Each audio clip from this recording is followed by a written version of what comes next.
Hi, this is Nadine Griskowiak, the Gluten Free RN. Today, during episode 30, we're going to talk about SIBO, small intestinal bacterial overgrowth, also known as SIBO, same thing, small intestinal bacterial overgrowth, or historically had been known as SBBO, or small bowel bacteria overgrowth. But today, we're going to refer to it as SIBO, small intestinal bacterial overgrowth, and we're going to go over everything that SIBO entails. Stay tuned.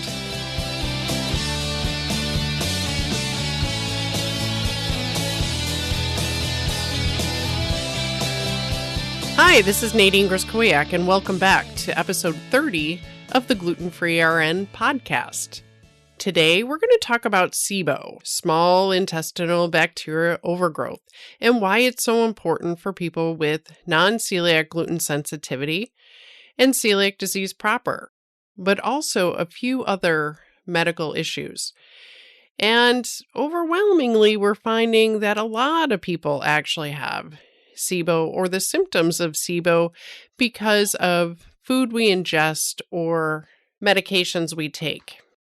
Years ago, when I first started learning about celiac disease and non-celiac gluten sensitivity, way back in 2007 primarily, I realized quickly and early on that it wasn't just an issue about changing your diet to a gluten-free diet, that a lot of us actually not only have to take out dairy and soy and a number of other things, and eventually grains, but the healing process is not just about healing the intestines. It's not just about allowing the villus atrophy to resolve and regenerate. That there's many other issues that go along with celiac disease, especially for those of us that have had it for a long time, sometimes for decades. So while I attended many of the conferences, including the single topic conference on celiac disease put on by the AGA or American Gastroenterology Association back in 2009 in Chicago, I desperately wanted to give a talk about the realities of celiac disease and the many ways that untreated celiac disease affects the body, and then how long and what we have to do to actually heal that damage and to deal with all of the other issues that are involved. Because it's not as simple as people think. I wish, but it's not. So I never have gotten to give that talk at either a major medical conference yet or in front of many healthcare providers. But that is my goal at some point, is to give a lecture on the realities of celiac disease and how complicated it truly can be. Because very rarely does a gluten-free diet allow people to heal completely. And it certainly doesn't deal with any of the other issues that are involved. And today we're going to talk about SIBO, or a small intestinal bacterial overgrowth, and why that's important to deal with as we're healing. So as many of you know, I live in Oregon. I live in the Pacific Northwest of the United States, for those of you that are listening from around the world. And we are very lucky in that we live in food utopia. We have food that's available all over the state, and we live in the Willamette Valley. I live in the Willamette Valley. So we have some amazing food that's available. We have farmers that farm organically, and we can get a lot of food locally.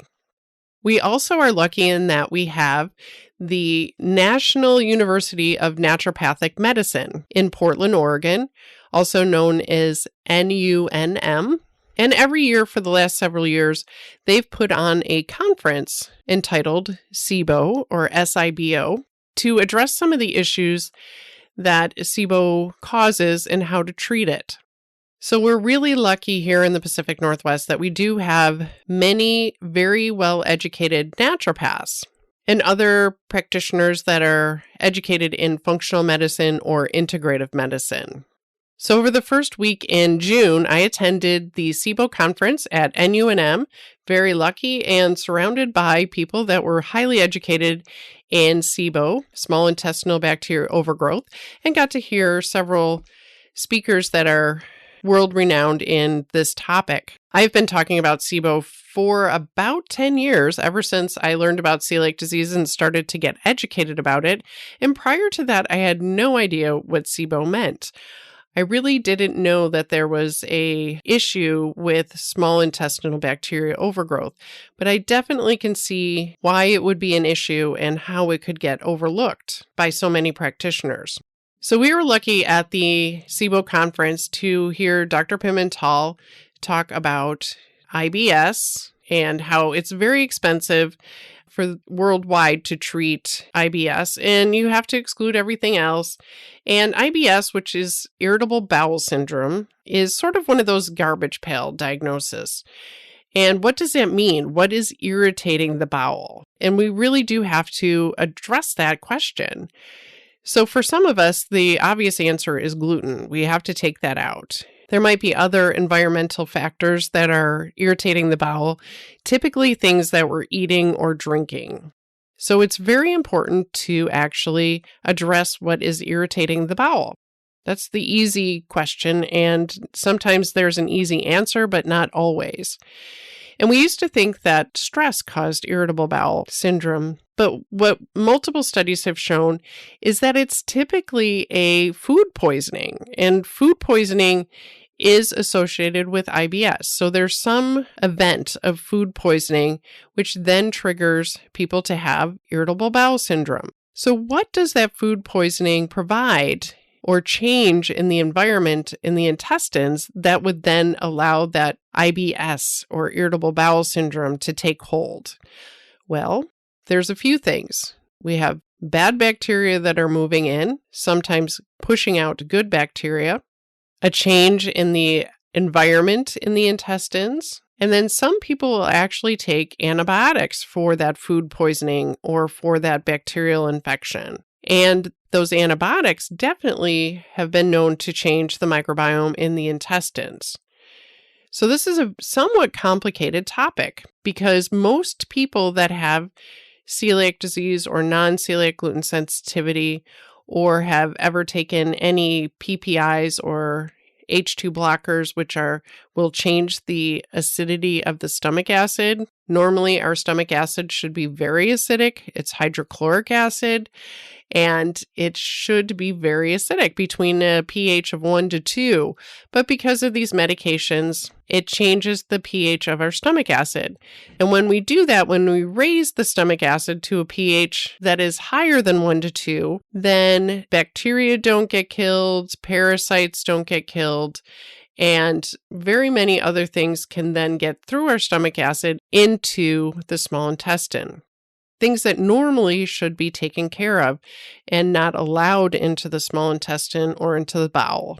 But in the case of achlorhydria or hypochlorhydria, which is low stomach acid, those things, the parasites and the bacteria and the yeast and food particles that don't get broken down, are then allowed into the small intestine, and they can cause trouble. Because of the hydrochloric acid and the acidity of that, the area directly below the stomach in the duodenal bulb and in the beginning part of the duodenum should be relatively free of bacteria. We used to think that area was sterile because of the acidity of the stomach acid, but we no longer think that's true.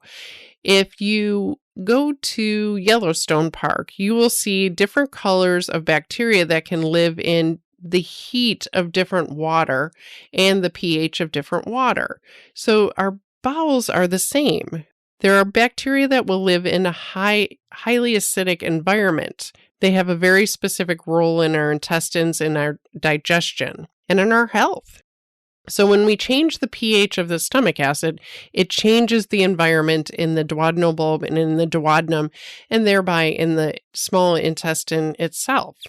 And I did mention that I live in the Pacific Northwest, and I'm going to go back to that for a moment.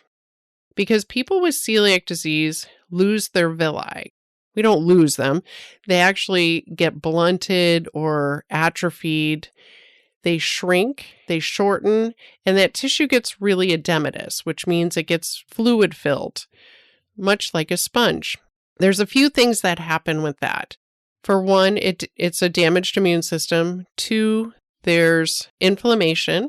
And 3, we're not allowed to absorb, we cannot at that point absorb nutrients because the villi are what actually allows us to absorb nutrients appropriately. So in the case of a Marsh 4 damage, which means that the villi are gone, they're destroyed and flattened, that's much like it is in the Pacific Northwest when a forest is clear cut. And by clear cut, we mean all of the trees are taken down, hillsides are denuded of trees, and those trees are processed into lumber. And interestingly enough, there can be patches of these denuded hills where it has been clear cut, and the same thing happens in your intestines where the damage can be patchy. So trees all around these patches that are clear cut can look healthy and be healthy, but then you have these patches that are denuded of trees and clear cut. So can normal animals live in the areas that have been clear cut? No. The same thing applies to our intestines. We cannot have normal bacteria living in damaged tissue. So the normal bacteria get destroyed or move out because they cannot live in that environment for a number of reasons. So for my patients that have celiac disease and they just get diagnosed, I tell them their main goal for 6 months to a year is to heal their intestines, allow their villi to grow back, fix the inflammation, take anything out of your diet that is going to cause inflammation so that we can heal that inflammation up, so that joints don't hurt and all those itises go away. And then after 6 months to a year, we will deal with all of the other health issues that still need to be addressed. And one of those health issues is addressing SIBO, or small intestinal bacterial overgrowth. Because the reality is we can't deal with it until those villi grow back. Because once that forest or the villi grow back, then we can have bacteria or the animals that would live in that forest move back in and be healthy and happy. But you can try to treat SIBO or small intestinal bacterial overgrowth, but it's not going to work until those villi grow back. So it's a process. It takes time. When people first get diagnosed with celiac disease, it's important for them to understand and to realize that this is going to take not, a couple weeks or a month, but it's going to take years to undo some of the damage that's been done. Our bodies are remarkable at healing. We have to remove the things that are causing damage, which in this case is typically the gluten, or in many cases, all grains and dairy and soy, and there's a number of other things. Remove those things that cause inflammation. Eat super good, highly nutritious food. And for most of us with celiac disease, we have to be on a super good high-fat diet. Allow our bodies to heal, and then we can deal with the issues of SIBO or anything else that is a concern after a year or two. So what is SIBO?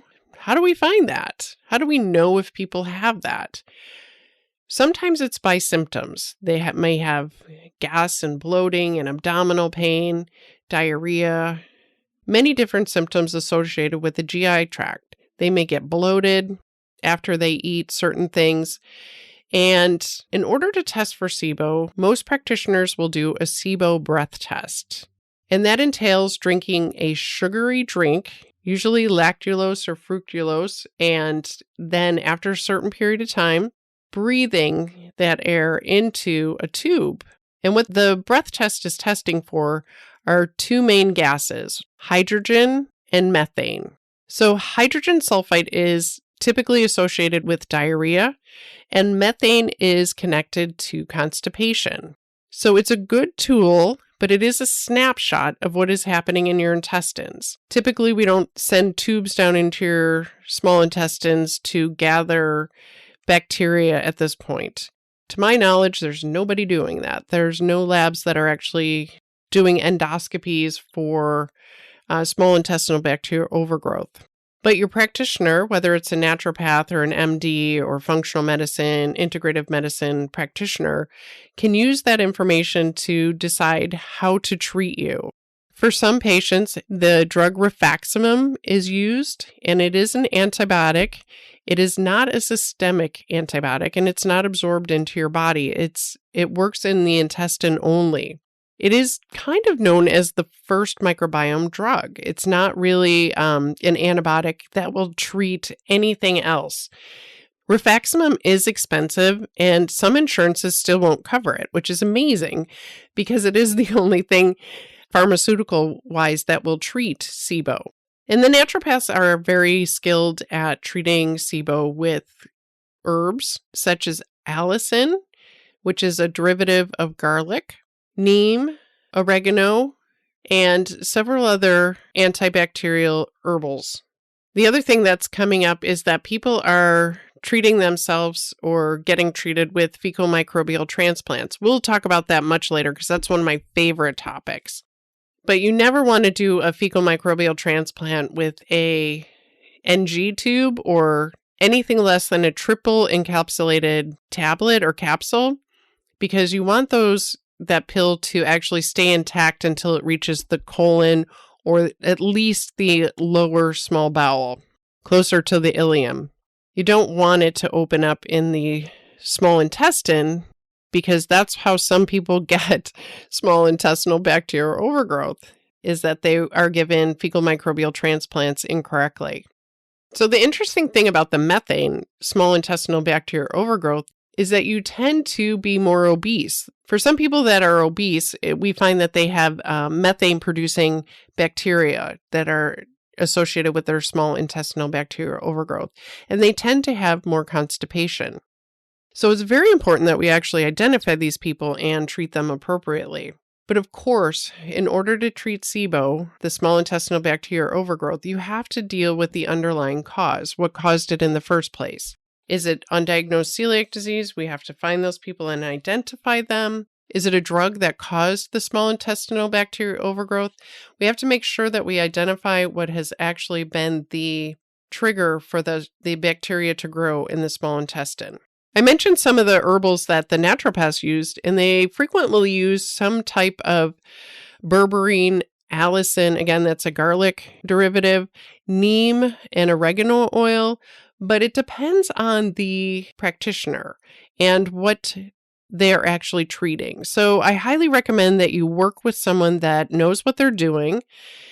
Even though they're herbals, they do have some side effects, and you want to work with a practitioner that knows what they're doing.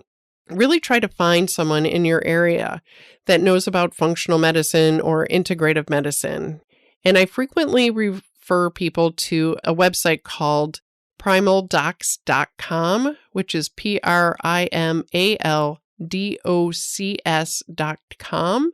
And it has an associate website called refindhealth.com, and that's re-find health.com.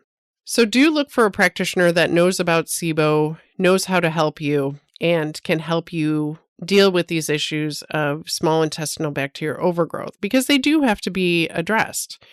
And another great place to look for information is Dr. Alison Seebecker's website, which is www.siboinfo.com, SIBOINFO.com. Because there are very important bacteria that we need as human beings to digest food appropriately, to break down nutrients, sometimes to create nutrients in our body just by being there. And so we want to make sure that we're optimizing our health and that our body isn't actually having to fight bacteria, ones that are pathogenic or don't belong there. We want to make sure that the bacteria that is there is working to our advantage, because we all have to live with these microbiome, and they are beneficial unless they're not. And we have to identify the ones that are not beneficial and treat them and make them go away so that our normal bacteria or the beneficial bacteria can thrive. The risk factors for SIBO would be any course of antibiotics. So even one course of antibiotics could lead to a case of SIBO or small intestinal bacterial overgrowth, because those antibiotics, especially if they're a fluoroquinolone or broad spectrum antibiotic, they can wipe out good bacteria along with bad bacteria. Anybody with diabetes or bowel surgery, Crohn's disease, and especially long-standing celiac disease that has been undiagnosed, we need to identify these people and deal with the, again, underlying cause and the primary cause of the fact that they have SIBO or their body has been allowed to develop small intestinal bacterial overgrowth. This is a complex topic. It's not easy to see or to diagnose sometimes or to treat. It can be very difficult to treat because we're trying to kick out the bad bacteria, but allow the good bacteria to continue on and thrive. And sometimes it's really hard to identify the good bacteria from the bad bacteria. In keeping with that, when I talk about bacterial overgrowth, I like to talk about yeast because that's something that people can relate to.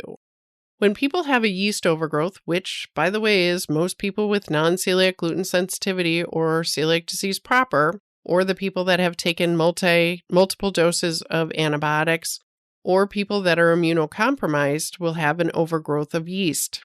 And I always give people a pass if they tell me that, they try to do really good, but every night before they go to bed, they have to have a bowl of ice cream. And they say, well, it's just my habit. It's a bad habit, but I have to have that bowl of ice cream. I have to tell them it's not necessarily them that has a bad habit. It's the yeast. It's the yeast that live in their intestines and in their body that want to be fed. And those yeast are very, very good at communicating to your brain from your intestines that they want to be fed. At night, when you're settled down and you're ready to go to bed, they'll go, oh, wait a minute, you have to feed us. Go to the freezer, take out that ice cream, and take a big bowl of it because we want to be fed sugar. Even if there's no ice cream in your freezer, they'll tell you to get dressed, go to the store, get that ice cream, and then eat it because they need to be fed. Isn't that strange? It's true. That's how potent that information is from the small intestines up to your brain. That's how the microbiome can communicate via the vagus nerve and neurotransmitters to your brain. The yeast are probably not the only microbiome that are communicating to your brain and telling you what to eat. It's not about what you think you want to eat. It's what the microbiome needs to eat. And if it's bad microbiome, sometimes those bad microbiome want to be fed things that are not necessarily good for you in your overall health. That's a great topic. I love talking about small intestinal bacterial overgrowth. It's part of the big picture. It's part of one of the many processes that need to be dealt with when we talk about healing from undiagnosed celiac disease or non-celiac gluten sensitivity. It's very important to work with a practitioner, someone that understands that going on a gluten-free diet is not enough to heal your intestines and make you a healthy human being again. There's many other issues that need to be dealt with, that need to be tested for and treated. Sometimes it's simply another diet change, and other times we need to actually take something like rifaximin or the herbal medications that will help us deal with things like SIBO and thereby heal our intestines and our bodies and allow us to be the healthiest and happiest human beings we can possibly be. If you ever fly over the Pacific Northwest or anywhere where they do clear cuts, pay attention to the hillsides. Look what happens when forests are cut down, sometimes in patches. Your intestines look like that. If you have undiagnosed celiac disease, the damage can be patchy. So I like to use that analogy because it's very visual, and you can also see why the normal animals, the birds, the bugs, can't live in that environment. That's why we have to grow our villi back and allow the normal bacteria to move back into our intestines or do what we can to help that process. Thanks once again for joining me for episode 30 of the Gluten Free RN podcast. That's a lot of information on SIBO or small intestinal bacterial overgrowth. If this is your first exposure to SIBO and you had never heard of it before, welcome. It's one of my favorite topics. And there are many things we can do to help people get better. If you want to learn more about SIBO or small intestinal bacterial overgrowth, I've included a few studies in the podcast notes so you can refer to them. Do your own research. You can look up small intestinal bacterial overgrowth or SIBO, SIBO. If you're looking for older research articles, you can also look for SBBO. I hope you found this information useful and helpful. If you have any questions or concerns, or you want to suggest other topics, please contact me at www.glutenfreern.com. You can also find me on Instagram and Facebook as the Gluten Free RN. If you're so inclined, you can join us on a river cruise on the Danube in July of 2018. I'll include that information also. I'm leading a group of gluten-free and paleo people for a very fabulous trip on the Danube that we took before in 2013 on the Amaway riverboat cruises. And this one is on the Danube, and we'll be going from Budapest to Prague. Very much looking forward to a repeat trip. It was fantastic the first time, and I'm sure it will be stupendous the second time. So join us if you can. Again, that information will be included in the podcast notes. Well, that wraps up episode 30 of the Gluten Free RN podcast. Thanks again for listening, and I hope you find this information useful. Thanks again for joining me, and I look forward to being back with episode 31. Bye.